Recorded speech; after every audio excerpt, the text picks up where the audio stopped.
Welcome to Winning Healthcare Food Fights Without the Mess. I'm Hunter Schultz, and on this week's show, we'll be exploring medical privacy and how it impacts you and your family. Our next election will likely determine whether you keep it or lose it. My guest this week is president and co-founder of the Citizens Council for Health Freedom. Modern Healthcare named her number 75 on their 2009 100 Most Powerful People in Healthcare list. She is the author of the award-winning book, Big Brother in the Exam Room, The Dangerous Truth About Electronic Health Records. You can find out more about it on our resource page at the website or at bigbrotherintheexamroom.com. Her Health Freedom Minute is heard weekdays by more than 5 million listeners on more than 800 radio stations in 47 states. She holds a Bachelor of Arts degree in nursing, specialized in emergency room nursing, and is a certified public health nurse. Welcome to the show, Twila Brase. Thank you. I'm glad to be here. Well, so happy and honored to have you joining us, and thanks for taking time out of your busy schedule to share some thoughts about something we both share deep concern over. I know every time I go for a deep dive on American medical privacy, I wear my brown pants, and I'm wearing them right now. Let's dive right in, because over 20 years ago, you co-founded the Citizens Council for Health Freedom, which is on the web at cchfreedom.org. So did you wake up a morning and decide, this is what I'm going to do? What's the genesis of CCHF? It began with what I read about the Clinton Health Security Act, which was that the plan of President and Mrs. Clinton was to give us all a national healthcare system, and a national healthcare system run by health plans or managed care organizations. And I knew that once they took over the healthcare system, if they were allowed to do so, we would not only lose our health freedom, but we would lose freedom as a country. So you've done some great work up there in terms of milestones in Minnesota and medical privacy. Would I be correct in perceiving that if you live in Minnesota, you probably have the best medical privacy possible under current law of any state? Yes, but it is not originally the doing of this organization. We do have the strongest law in the nation. It was enacted about 30 years ago, before our organization ever began. However, it is one of the first issues that our organization worked on when we began. And over the last 4 to 5 years, we have had to fight against big business and big data and government agencies and researchers to keep our law in place. Because our law, unlike other states, our law says that you have to, except in 3 limited exceptions, you have to get the patient's consent before you can share the data. And at a federal level, and in every other state, those states, and at the federal level, they're under something called the HIPAA Privacy Rule, which protects no one's privacy. The name is a euphemism. It should be called the Data Disclosure Rule, because it allows all these entities and all these people to have access to your data without your consent if those who hold your data, like health plans or clinics or hospitals or laboratories or x-ray facilities or whomever, if they hold your data, they can share your data without your consent. And that has recently become very clear with the news that Ascension Health System has handed over the medical records of 50 million people to Google. It has all their names, all their diagnoses, and Google is planning to data mine that information. And that's all perfectly legal under HIPAA through business associate agreements and sharing for, quote, healthcare operations, which is a huge definition of at least 65 business, non-clinical activities that have nothing to do with taking care of the patient. But in Minnesota, we have this strong privacy law that says you can't do any of that unless you get the patient's consent. Big data is coming, isn't it? Or it's trying to. Well, it's already here. It's here. To a great extent. I read a quote once from a Pittsburgh professor on this subject, and he said, big data means no more data, no more healthcare privacy, no more health privacy. It's gone with big data. It's allowed to run its course. That's it. There's no more medical privacy. But it's not because of big data. It's because big data happened as a result of HIPAA. HIPAA is the problem. Big data could sit out there and do, and try whatever they want to, but they'd have to get consent if it wasn't because of the federal privacy, so-called privacy rule called HIPAA, which means you don't have to get consent. And so big data has become a big thing because there's no limits on access to all of this private information on patients because of HIPAA. I'd like to commend you on the book. Great achievement. And I'm looking at it. I have it right here. And at some point, you decided to write Big Brother in the exam room. Obviously, just from looking at it, that was a huge job. So what was the backstory behind the decision to fire up the old word processor and do it? Yes, it's more than 400 pages long. It's got more than 1,500 endnotes because it had to be bulletproof. And the reason that I wrote it is because, we've been fighting the battle since 1996. And the battle is being fought against Republicans and Democrats. Mm-hmm. And so a lot of times it's the Democrats who are okay with the government having access to the data, but not the health plans, not big data, not big business. And it's the Republicans in office. I'm not talking about people on the street, but Republicans in office who, there's a lot of lobbyists from big data and big health and big government. And they're okay with the corporations having access to the data. And I have had Republicans, even libertarians, tell me that we're on the wrong side of the data issue because they need to get data on patients and patient care in order to have a marketplace. And that is just folly. Imagine that kind of reasoning with your bank records. It would never fly. And so they have, both sides have allowed the intrusion into the exam room for their own purposes, perhaps because of, some of their donors, perhaps because of their own investments, perhaps just because they love the idea of a market created by data and patients and doctors. But it's not really a market. That's an interesting thing. That's one of the things that I say in the book is, they're gathering this data according to things that the data industry or the government say is good medicine, but it's bad medicine. And all the reporting has taken the doctors away from the patient.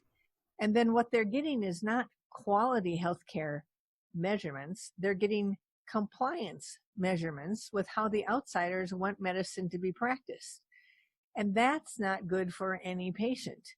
And so it's like this entire industry has been developed through data taken from the patient and the doctor in the exam room, and lots of money on all sorts of angles is being accumulated using the patient's data, using the data to control the doctors, using the data to make analyses and put out that data and get money off of that data, and using the data for research that some people won't even want to be part of. So there's so much money. And what I wanted to do was I wanted to tell the story from the very beginning. And I wanted to say how we got to where we are now, that both Republicans and Democrats are letting intruders into the exam room, are controlling the doctor's treatment decisions, are putting the patients in danger. The electronic health record has proven to be a danger. There are new medical errors that come out of it. Doctors can't think critically when they're trying to just check the right boxes in order to be paid. So I talk about the dangers, and I talk about how we got to this point, which is because none of us pay, well, most of us, I should say, don't pay our own medical bills. And because we have some third party paying, and that's either the government or that's a health plan or that's an employer. And those people who are paying the bills have our money, and they can consider our money as their money, and they don't want to lose any more of it than they have to. And so they need to control the doctors. And so I have a timeline for how this country arrived at the control of third party payers in the exam room. And that's why we have all this data collection, all this data reporting, all of this happening without the patient's control over it. And patients are the ones who will suffer, but doctors are also suffering because, one, they become data clerks for the government and for the health plans.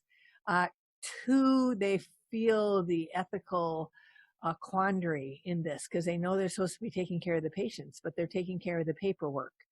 And then in addition, I mean, there's more doctors committing suicide now. It's more than one a day. And studies prove that the burden and the burnout of physicians is happening. The primary reason is the electronic health record. But doctors are also burdened by the fact that they're following the dictates of others in that exam room. They know what's best for the patient, but they're not allowed to do it if they want to get paid. And so lots of doctors are leaving. And one of the statistics that I have in the book is from a 2016 survey of more than 17,200 doctors. This is a very big survey of physicians. And 48% of them, so essentially half the physicians in the country, are considering leaving the practice of medicine altogether, retiring early, going into non-clinical practice like research, or going into tiny concierge practices where they only see like 300 to 600 patients. So that means at a time when 10,000 baby boomers are entering Medicare every day, half of the physicians are planning or thinking about heading for the exits. And this is primarily because of the outside control of the exam room of their treatment decisions that is empowered by the electronic health record that Congress has mandated that every doctor and every hospital put in every exam room and every hospital room. And so I needed to tell the story and let people know what danger they're in. They needed to hear that that electronic health record is not what they think that electronic health record is. It's a tool of surveillance. It's a tool of control, and it is a safety hazard for patients. Music to any author's ears, best-selling Twila Brase joining me today. So I grew up with the Cold War as a suppressive influence, literally over the entire planet. One button pushed and that's it. So we're now doing the table play settings for an electronic Cold War. And I think our personal data is going to be used against us. It's going to happen. And while I was doing research for this, not only for this show, but in my own book, I have a section on healthcare. So, I mean, on privacy in it. So that was enough to make me go, whoa, wait a minute. But I found in his Cleveland Clinic talk, Ideas for Tomorrow, then NSA Director Admiral Michael Rogers provided a stark contrast with the legal hoops the U.S. government has to jump through in order to access a U.S. citizen's email or listen to a phone call. And you compare that to what we have in healthcare. And I'll have the link in the description of the show. And if you fast forward to the 22-minute, 39-second mark about medical privacy and that threat, and I've got it written down here, and I want to quote it. He said, "We live in a world now where suddenly this information has value for a lot of different purposes, not all of which are to ensure our health, and that's not good. Call me anything you want, but Admiral Rogers is way, way smarter than yours truly. It's clear to me that we need to clamp down on access to personal health information, not opening more doors and windows to it." So, Twila, please change my mind. Well, I'm not going to change your mind, because the fact of the matter is that the data will be used against people, particularly in was it Ronald Reagan, or was it, who said that, in the twilight of your years, or the at birth when you're not perfect, or when you have a disability, or even looking at people's genetics. So person A wants to marry person B, and now they've got the whole genetic sequence, and they look and they go, well, these two people get together, they've got a 25% chance or 75% chance of having this kind of a baby, and this kind of a baby is going to cost us a whole lot of money. And so we need to either require or recommend or whatever preconception testing, or genetic I can't think of the name of the word. It's when you change the genetic editing. CRISPR. Yeah, CRISPR, right? And then if you're older at a certain age, because everybody they'll know what the age is, they'll know what the diagnoses are, they'll know all of that. There'll be things that aren't even available to you because they'll have all this information. Now, a lot of your listeners are probably limited when I'm talking about all this information. They're probably limiting their thinking to, diagnoses that they have, or medications that they've taken.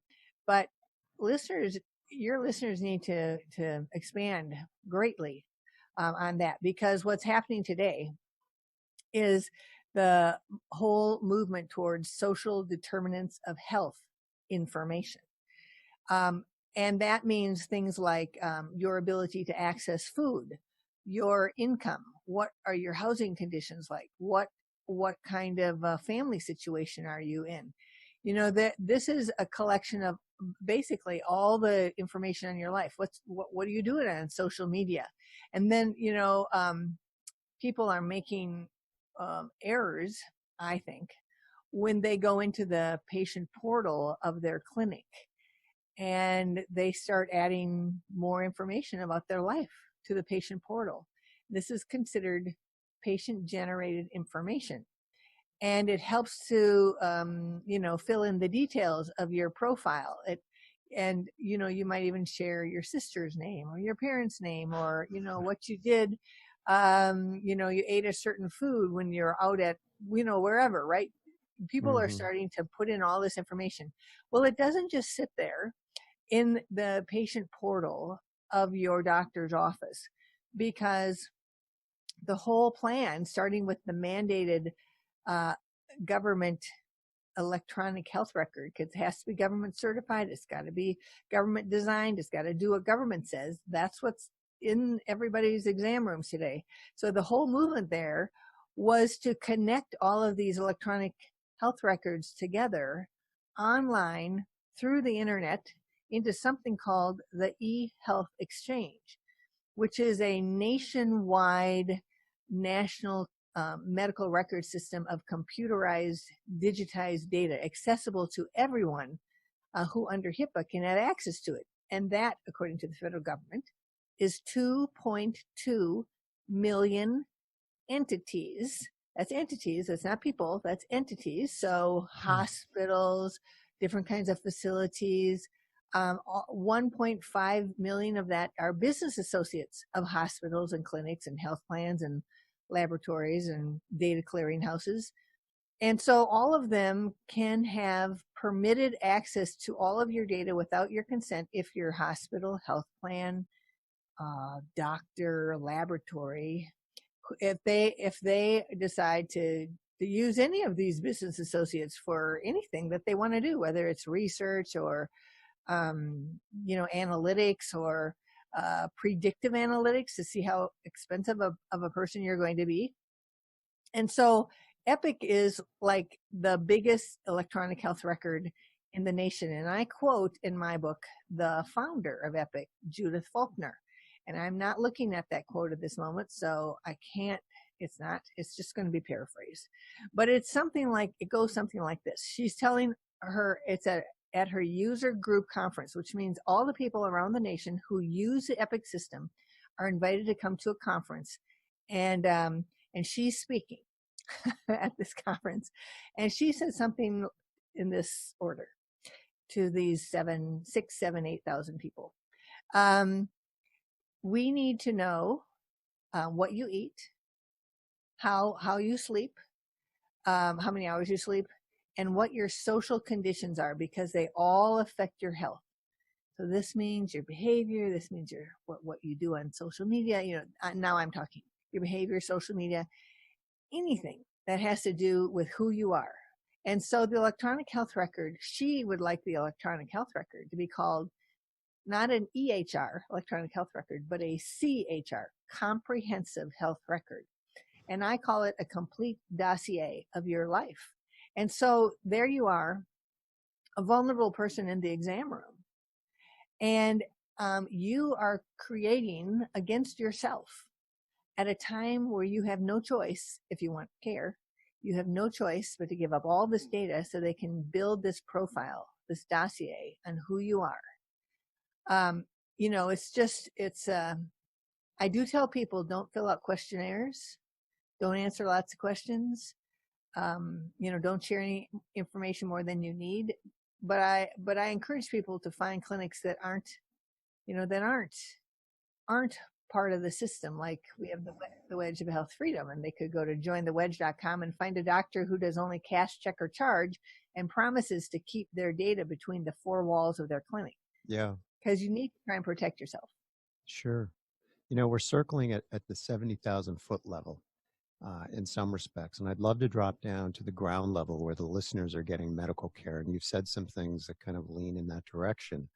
One of the things that concerns me is the fact that we now have genome in the primary care realm. It's $250 to get one done. That data is going into the electronic health record, if I'm not mistaken. Correct. So what this means for them, I think to do that effectively, they have to know the lay of the land, and you're already laying some of that out. Your privacy is GPS and waves. Congratulations. So in Big Brother, you mentioned there are 3 different data collection systems, and there's the electronic health record, the electronic medical record, and the personal health record. But in the primary care setting, and I'd love for you to just kind of refine the thinking here. If you're a primary care physician, you're using an electronic health record. So is that considered a PHR combined, or are they still separate? Okay, well, let me just be clear. The electronic medical record, the word electronic medical record and electronic health record are often used interchangeably, although the electronic medical record would be simply putting, like taking copies of your paper medical record and just having all the PDFs, up there. So it wouldn't be interactive. It wouldn't have fields to complete, no click and paste. None of that would be in there. It would just be, copies of your paper medical records. But in point of fact, around the country, you'll hear EHR, electronic health record, or EMR, electronic medical record, used interchangeably. And what they're usually talking about is the electronic health record. Okay. Now, the electronic health record has much more in there than you think. And so you're talking about the PHR, the personal health record. And here's the interesting thing about this, is the electronic health record has not just what you would find in your paper medical record. It has your the patient's financial information in there. It can have information that the administrators put in there. There's a lot of information in there that you may not even understand if you were to open it up, because it's sure, right. But the PHR, the personal health record, is usually what you see when you go into the patient portal, because they aren't going to show you your entire electronic health record. And I have the little incident happened between then Vice President Joe Biden and Judy Faulkner, the head of Epic. And so I took quotes from the news story about this, because Joe Biden wanted his entire electronic health record. And Judith Faulkner wanted to know why, and told him he wouldn't even be able to understand it. And there were thousands and thousands of pages, and he wouldn't understand it.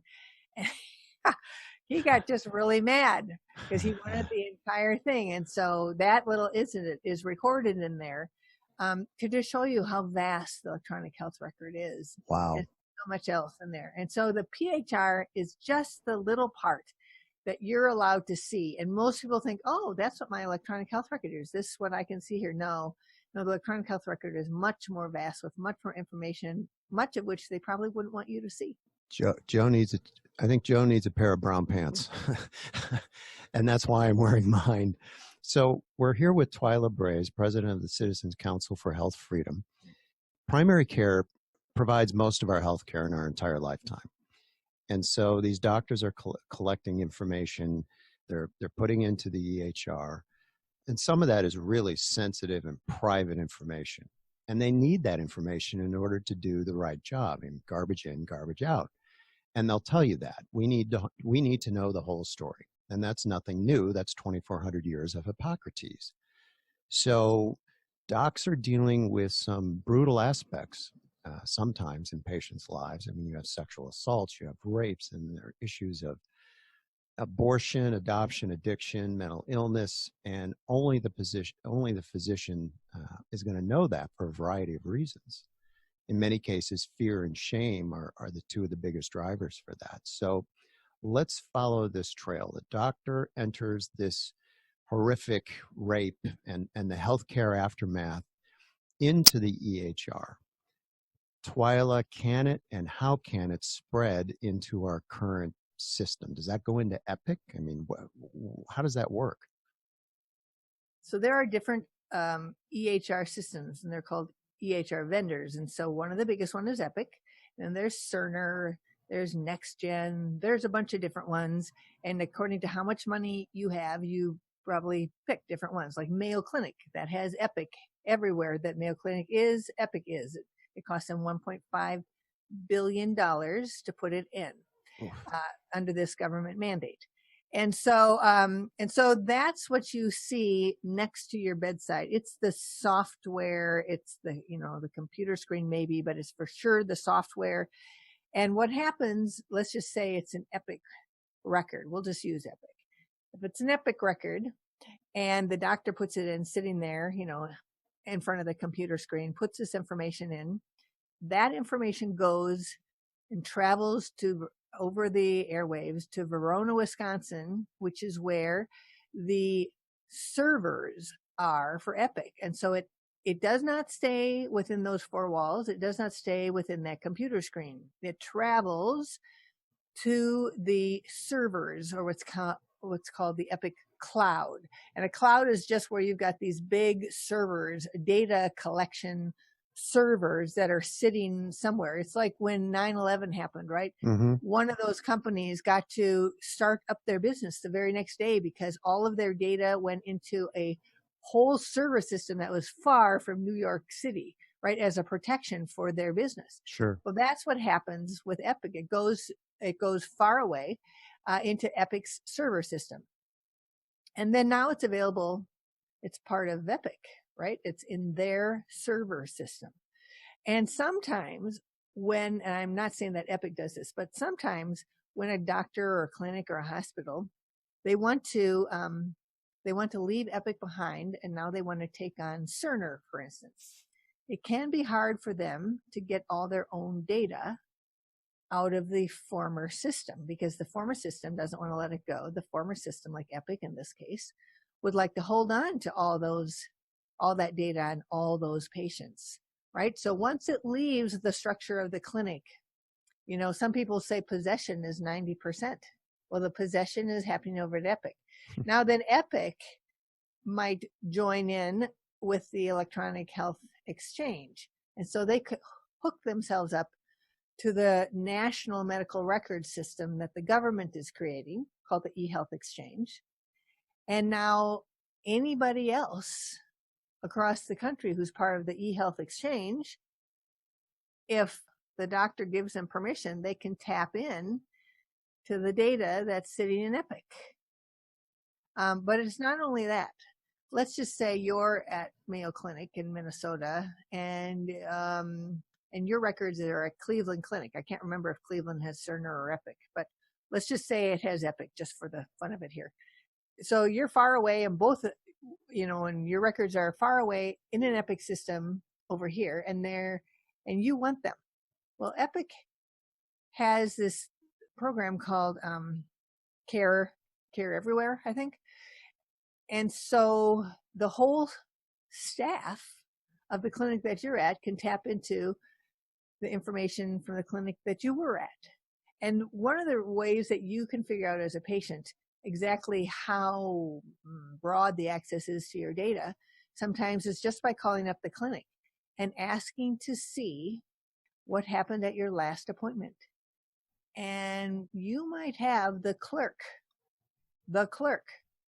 read over all the doctor's notes, the diagnoses and everything to you because they have the access.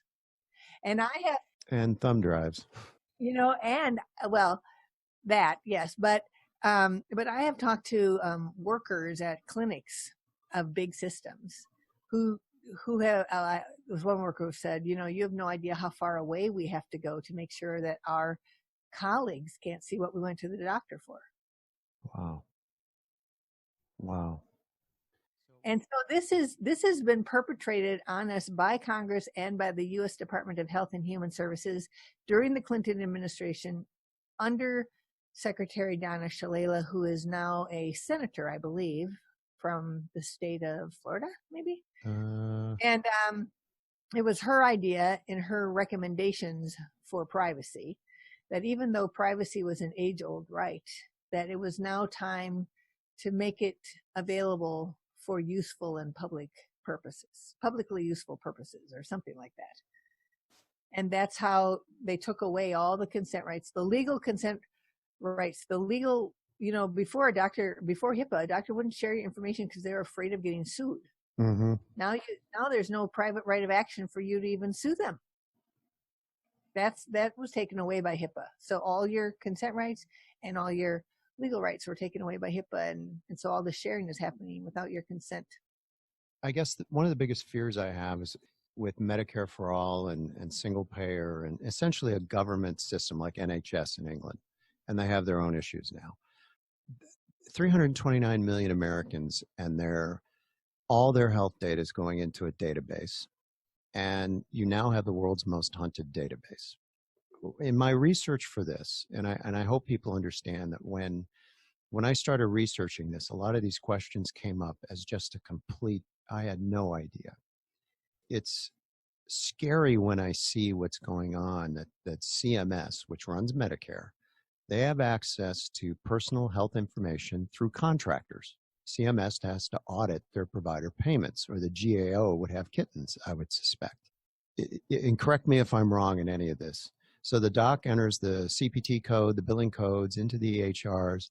They input the patient's reasons for the visit, the diagnosis, treatment.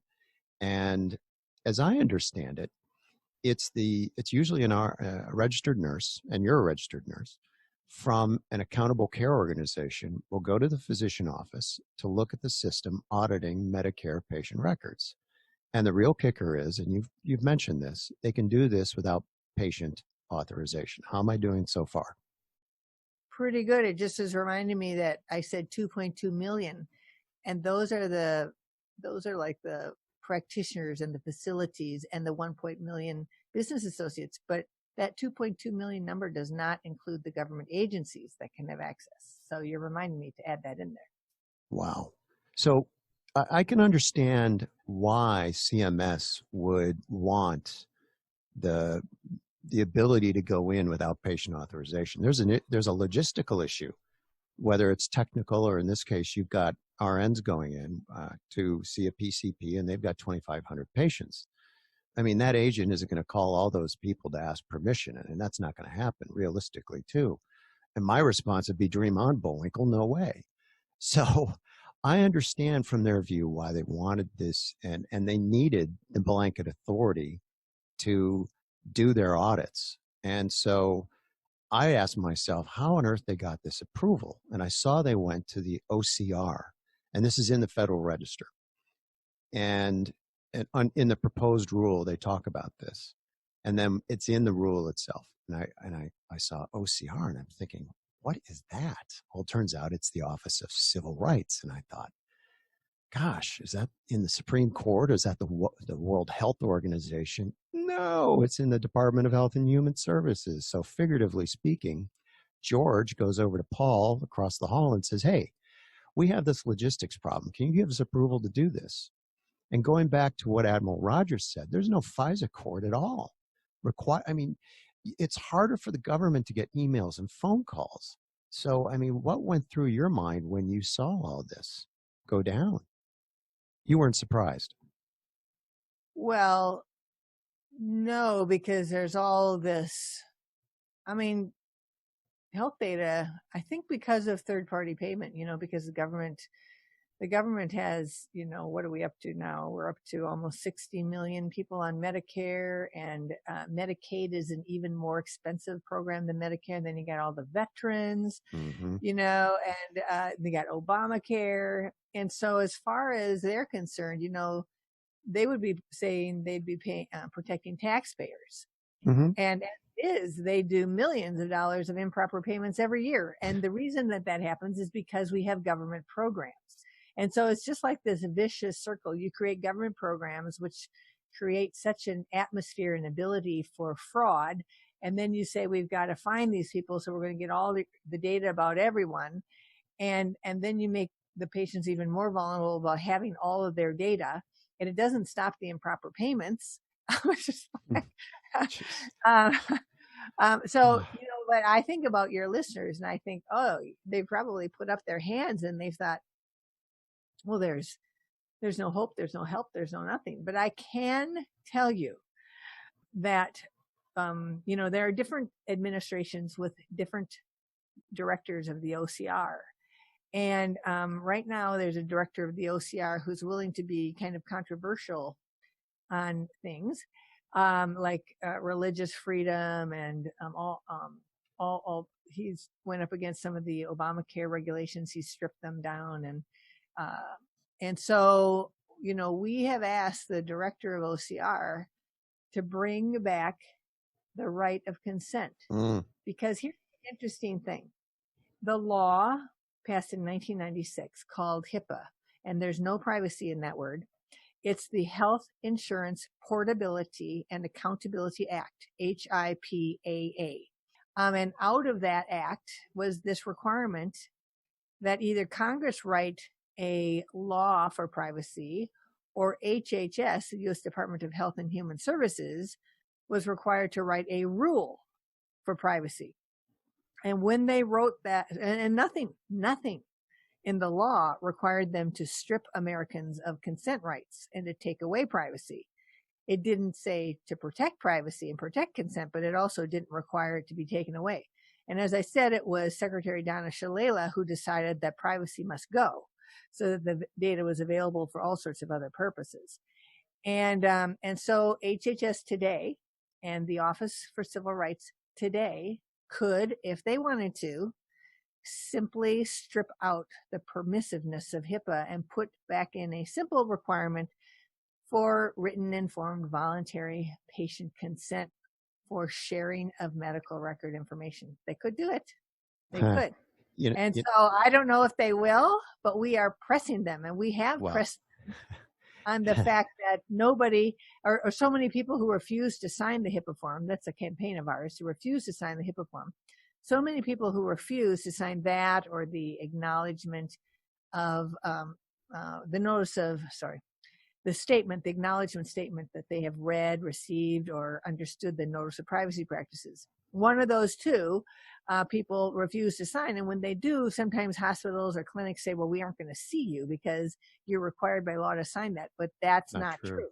Yeah. And so we have talked to the Office for Civil Rights about this, and that people are actually losing access to care for exercising their lawful rights. And in one of the last not a proposed regulation, but a request for information, OCR asked clinics and hospitals to respond to questions about these forms and whether people are denied access to care. So I think OCR might do something, but we're all waiting to see what that might be.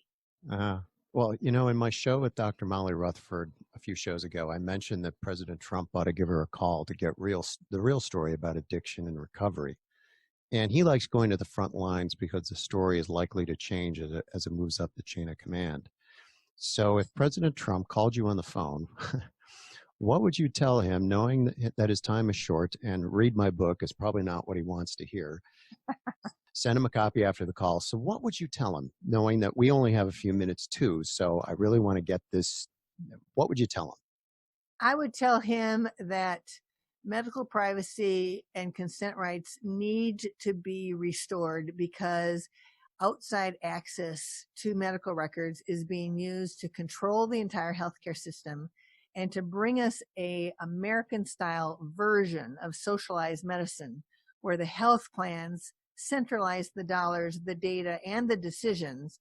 And so it'll look private, but it'll be socialized medicine, and that he needs to take action to make sure that we actually have freedom coming back to America in our healthcare system. Ah, can he sign an executive order telling that fella at OCR to do what you suggested? Yep, he could. It's his department, right? Yep. I mean, here's the funny thing. This is a small world down here in Panama. And if he called me, I'd say first call Twila and then sit down with Robert O'Brien, which is his national security advisor. And to tell you how small of a world it is, his brother Patrick, Robert's brother Patrick, lived here and is a friend of mine. And he has a legal practice in Northern California. Hi, Patrick. So where there's a will, there's a relative. And I will pass this along, and who knows, you know, in the right world, but quite literally, there is something that he can do in a matter of minutes that can make a difference. And so considering that the potential dark cloud of fear, uncertainty, and doubt is hanging over us, and I'm not afraid of making the conclusion that this is a clear and present danger to us, and it's avoidable. It's entirely avoidable.